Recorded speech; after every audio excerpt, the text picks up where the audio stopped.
السلام علیکم، بسم اللہ الرحمن الرحیم۔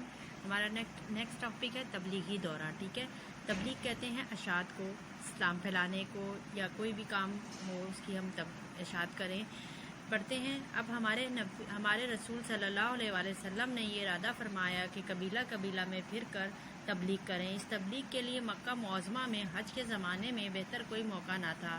حج کے زمانے میں عرب کے گوشہ گوشہ سے آدمی آ کر جمع ہوتے تھے اور کئی روز ٹھہرتے تھے۔ پھر مکہ معظمہ کے آس پاس میلے بھی لگتے تھے، وہاں بھی آدمیوں کا مجمع تھا۔ چنانچہ آپ ہر قبیلے کے پاس جاتے تھے، ان میں وعظ فرماتے تھے، قرآن شریف کی آیتیں پڑھ کر سناتے تھے۔ اس کا نتیجہ یہ ہوا کہ پورے ملک میں اسلام کی آواز پہنچ گئی۔ پھر کچھ اشعار کہے گئے ہیں اسی بات پر۔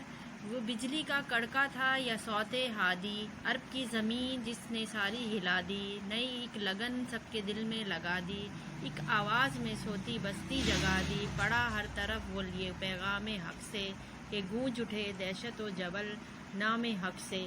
یعنی یہ تبلیغ کے بارے میں کہا جا رہا ہے کہ تبلیغ کے سلسلے سے اتنی تبدیلی آئی کہ جو پوری عرب کی جو زمین تھی وہ ہل گئی سے مراد یعنی کہ وہاں پر اسلام جو ہے وہ بہت تیزی سے پھیلنے لگا۔ ٹھیک ہے، سب کے دلوں میں ایک نئی لگن سی ہو گئی اور سب جو ہے اسلام کی طرف راغب ہونے لگے اور اسلام قبول کرنے لگے، اور جو لوگ تھے سوئے ہوئے تھے وہ جاگ اٹھے۔